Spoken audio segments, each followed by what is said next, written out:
Hey guys, we're on Unit 8, and this is day 6, and we're going to start talking about trig today, or trigonometry. All right, and we have to realize that it only works on right triangles. For us, later on, the more you get better at trig and the more you're introduced to it, it does work on triangles that are not right. But for the sake of our curriculum, we will only be doing trigonometry on right triangles. So, before we get to that, let's do the warm-up. It says using the diagram, solve for x and y.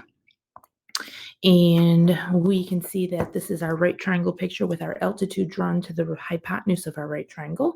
So before we go ahead and think about which proportion we're going to use, let's label our pieces so we know what we have. All right, so remember that this is our altitude. Okay? And when it meets our whole hypotenuse, that it splits that hypotenuse into two pieces called projections. We'll call that projection 1, and this will be our projection 2, which makes this leg 1, and this will be leg 2. Okay, so I always try pigs are awesome pets first. So we have pigs are awesome pets, and remember the one is a projection 1 and the other is a projection 2, and we have both projections and we are missing our altitude, and so therefore if we mentally fill in our pieces, we're going to realize we can go ahead and solve for that altitude, and we can start using this proportion first. All right, and so our projection 1 is 4, our altitude is y, equal to the same y altitude, and our projection 2 is 12. When we cross multiply, we end up with y squared equal to 4 times 12, which is 48. And we will take the square root of both sides. The square root and the square cancel each other out, leaving me with y equals. And 48 is not a perfect square. There is no rounding directions, and therefore we're going to go and assume that we're going to need simplest radical forms, so we have no decimals. The largest perfect that goes into 48 is 16, and the other number is 3. So that 16 times 3 is 48. And the square root of 16 becomes a 4. And the square root of 3 comes down, and there is the length of our altitude in simplest radical form. Okay, so now we're going to go ahead and think about how we can solve for x. So x is a leg 2, and so we'll go ahead and use our proportion that says pigs love low hurdles, and because our x is a L2, we'll make the p's and the l's all L2s, okay, or P2s. All right, so now we'll go ahead and plug in, and so we have our projection 2, which is 12, over our leg 2, which we have x, equal to the same leg 2 of x over our whole hypotenuse. And remember, to get the whole hypotenuse, we don't have a number for it, but we do have both projections, and we add the parts together to get the whole. And 4 plus 12 is 16. And so we'll put in 16 for our hypotenuse. Cross multiply, and we end up with x squared equals 12 times 16 is 192. And then we'll go ahead and square root. 192 is not a perfect square, so we're going to go ahead and break it up into the largest perfect square, which is 64. And the other number is 3. Circle our perfect, and x comes out to equal 8 square root of 3. And that one is finished. Okay. All right. So in order to do trig, just like the problem we just got done with, we have to know what the pieces of the triangle are called. Okay. So it says that the Pythagorean theorem can be used on right triangles to solve for a missing side, but two sides must be given. So in order to use the Pythagorean theorem, it has to be a right triangle, okay? And two sides must be given, and therefore you solve for the third side, all right?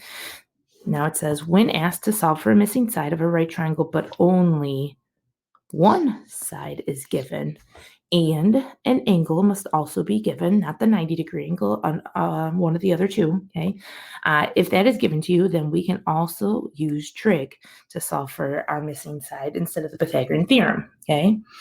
So it says, in order to use trigonometry, we must understand the parts of a triangle, just like when we're doing pigs are awesome pets and pigs love low hurdles, we have to understand the parts of the triangle, all right, in our picture.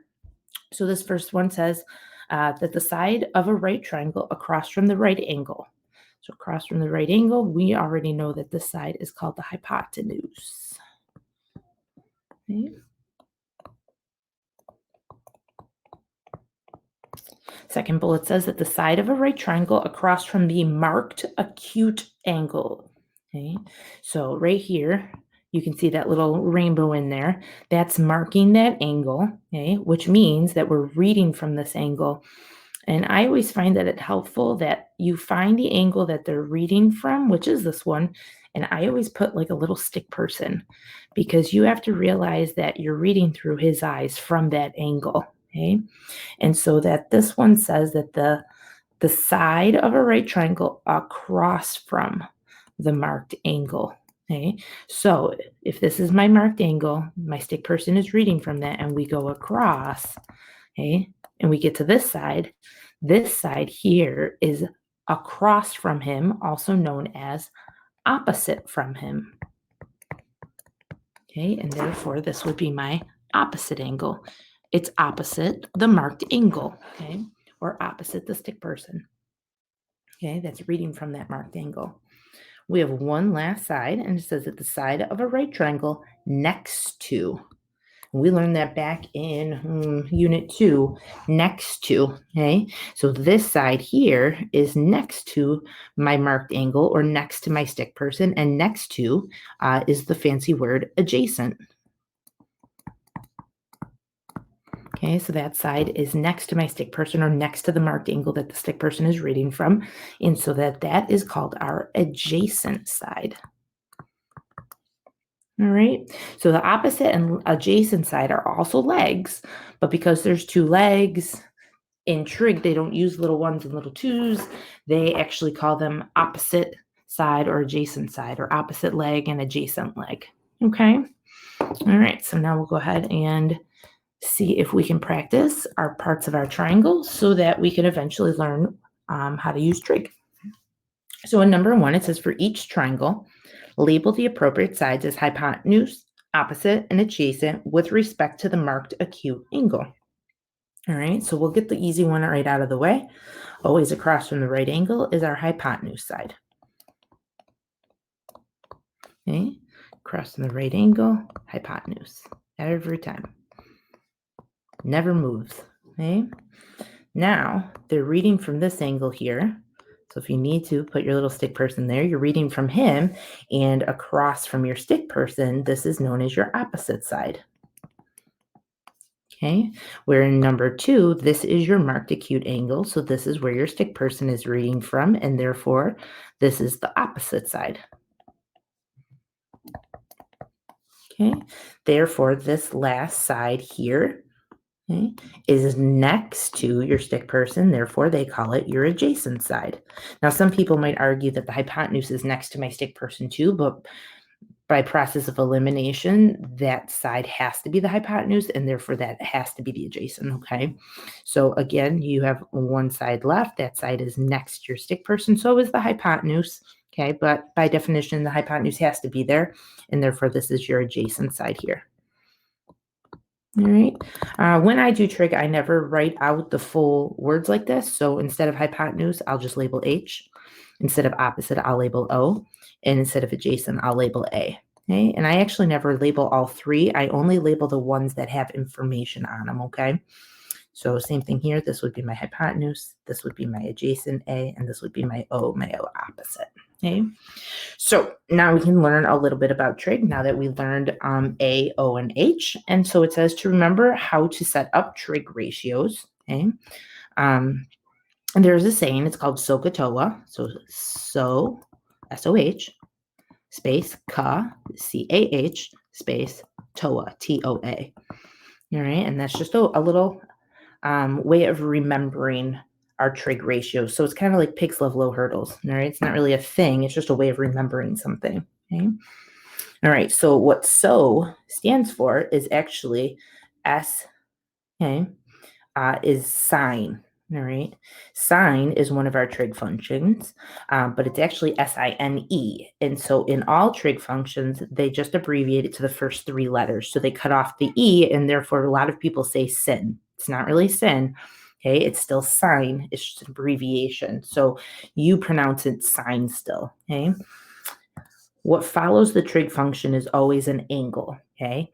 If you know the angle, like let's say the angle is 27 degrees, you would put a 27 degrees there. Okay.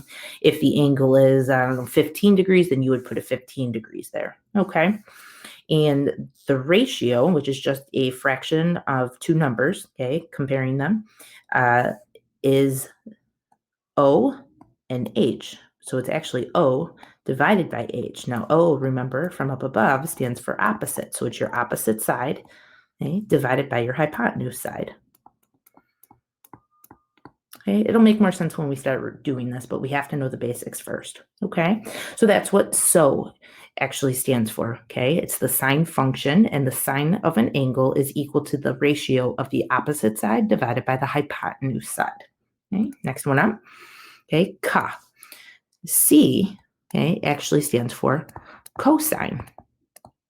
All right, you see the sign in there. There is a relationship. We'll talk about it later. All right, but again, they cut off the last three letters and they just use COS for cosine.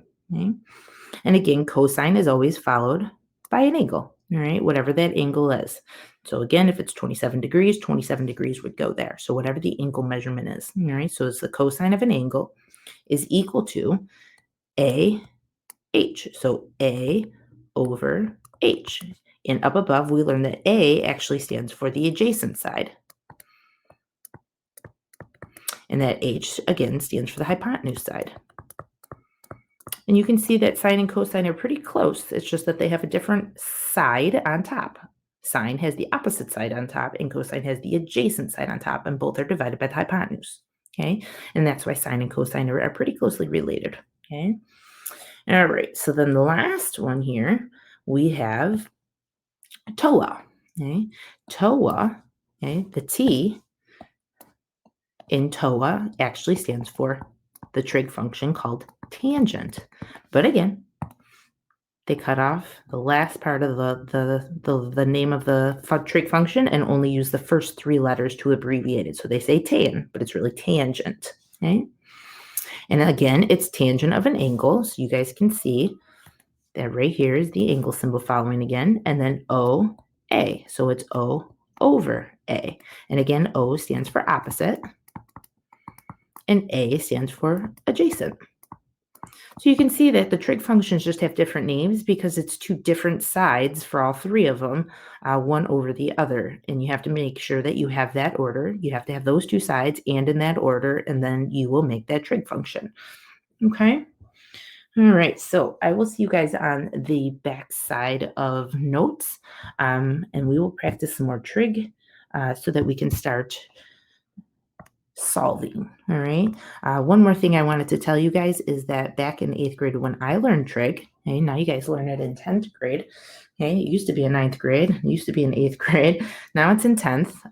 It is a tricky topic, which I believe is probably why they moved it. I think you guys can actually understand it a little bit better now that your brains are a little bit older. But back in the day, I learned a little saying, and I don't know if it'll help you. So a lot of people have trouble remembering how to spell SOHCAHTOA. So my teacher back in 8th grade taught me some old horse,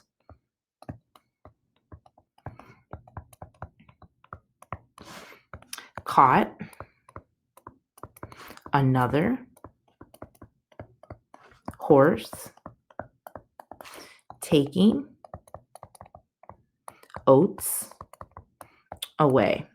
And that stuck with me, so I'm not quite sure if that will help you if you have trouble spelling SOHCAHTOA, that if you can remember the saying, some old horse caught another horse, taking oats away, and then you can spell SOHCAHTOA a little bit easier. All right. I'll see you guys on the backside.